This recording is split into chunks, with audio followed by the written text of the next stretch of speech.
मोदी जी अभी राज्यसभा लोकसभा में जो मोशन ऑफ थैंक्स दिया है उसके अंदर काफ़ी अच्छी खिल्ली उड़ाई है अपोजिशन की, पर उन्होंने बहुत सारी इंपॉर्टेंट चीज़ें कही, जैसे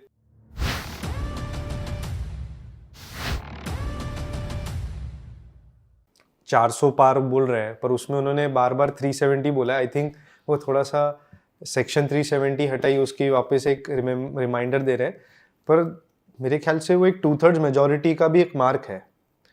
आप ये जो कॉन्स्टिट्यूशन वाली बात कर रहे हैं, क्या वो कहीं ना कहीं 370, क्योंकि मेरे को लगता नहीं है अभी तक मार्क ये ग्राउंड पे अगर उनकी सर्वे रही होगी तो कहीं पे भी 370 बीजेपी और 400 एनडीए ये वाली सीट का कहीं पे भी उनको सर्वे में रिजल्ट मिला होगा। आई थिंक ये गोल दिया है मोदी जी ने जनता को कि आपको इतना देना है, और शायद उससे जैसे उन्होंने एक और चीज़ कही कि तीसरा कार्यकाल बड़े डिसीजंस का रहेगा, 1000 साल और 1000 सालों के लिए डिसीजंस रहेगा। सो इसमें ये कैसे आप जो देखते हैं इसको, कि पहली बात तो बड़े डिसीजंस आप क्या एक्सपेक्ट करते हो आपके प्रेडिक्शन से, और ये जो 370 का आंकड़ा है पॉसिबल है, और अगर हो जाता है तो फिर क्या क्या पॉसिबिलिटीज बन जाती है उसके बाद।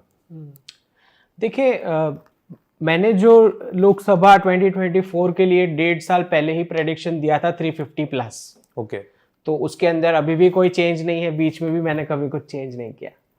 तो आंकड़ा पॉसिबल है, और इसका रीज़न ये है कि प्रधानमंत्री जी ने अलग ही कैटेगरीज बनाई है बेनिफिशियरी की, जो लास्ट 2 टर्म में उन्होंने वर्क किया। ओके, तो उन्होंने सोसाइटी को तोड़ा नहीं है, जोड़ा है। एक डेवलपमेंट होता है कि मैं इस वर्ग को बेनिफिट कर रहा हूं, इस वर्ग को बेनिफिट कर रहा हूं, लेकिन सबको तोड़ के कर रहा हूं। बेनिफिट दे रहा हूं, लेकिन उनकी वैल्यू लाइफ भी सुधर रही है, लेकिन मैंने उनको तोड़ के करवाया बेनिफिट। और एक प्रधानमंत्री जी का जो है कि बेनिफिट करवाया लेकिन सबको जोड़ के। हाँ जी। तो एक जो कास्ट बेस्ड डिस्क्रिमिनेशन बोलो या रिलीजियस डिवाइड के बेस पे डिस्क्रिमिनेशन बोलो, जो 70 साल से जो डिवाइड वाली ये पॉलिटिक्स चली, नॉर्थ साउथ जैसे चलता है। अब नॉर्थ साउथ आपको छोटा बच्चा भी बता देगा कि ये डायरेक्शन है। तो अगर आप गुमशुदा हो तो आपको वो नॉर्थ साउथ ईस्ट वेस्ट का मैप में देखना पड़ता है, और तो कोई रेलेवेंस नॉर्थ साउथ का है क्या, बताओ।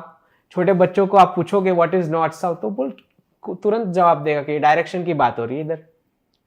तो अगर आप गुमशुदा हो तो आप नॉर्थ साउथ के बारे में बोलोगे, तो अपोजिशन गुमशुदा है, और वो डिवाइड करने की कोशिश से ज्यादा मुझे थोड़ा जिद्दी है कि डिवाइड करना है सोसाइटी को डिवाइड करना है। बट मुझे ऐसा लगता है अगर आज उनको एक रेलेवेंस चाहिए, मतलब देश की जनता इतनी दयालु है या फॉरगिविंग है कि आप अगर वापस थोड़ी सी राष्ट्रवादी बातें करने लग जाए अपोजिशन, तो शायद उनको भी बहुत हद तक माफी और उनको पॉलिटिकल माइलेज मिल जाएगा। पर बहुत ही ज्यादा जिद्दी होके वो वही चीज जो आप बोल रहे हो कि समाज को तोड़ना है, तो ये तो मतलब ऐसा लग रहा है कि या तो उनमें अक्ल नहीं है, या तो उनको मालूम है कि अगर वो चीज पे बात करेंगे तो वापस बीजेपी जीतेगी, क्या पता।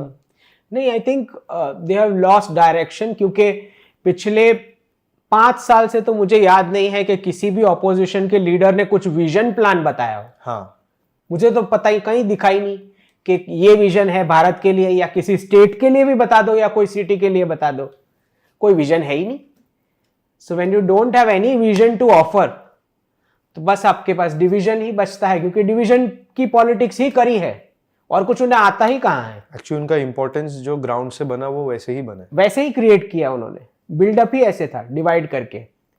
तो मुझे लगता है कि प्रधानमंत्री जी को पूरा सपोर्ट मिलेगा देश के लोगों का, क्योंकि बेनिफिट जो उन्होंने समझाया भी कि अगर महिलाओं को बेनिफिट हो रहा है तो उसमें मुस्लिम महिलाएं भी है, उसमें SC ST भी है, बैकवर्ड क्लासेस भी है, उसमें तो कोई डिवीजन की जरूरत ही नहीं। किसी ने पीछे से प्रॉम्प्ट कर दिया था अपोजिशन वाले ने जी कि माइनॉरिटीज का है। हाँ, तो ये वही है ना कि उनको तो अलग से डिवाइड करना है लोगों को। They don't want to unite people. अब अगर आप किसी गरीब को मदद कर रहे हो तो उसमें सब आ जाएंगे, सब आ जाते हैं। क्यों आपको डिवाइड करना है?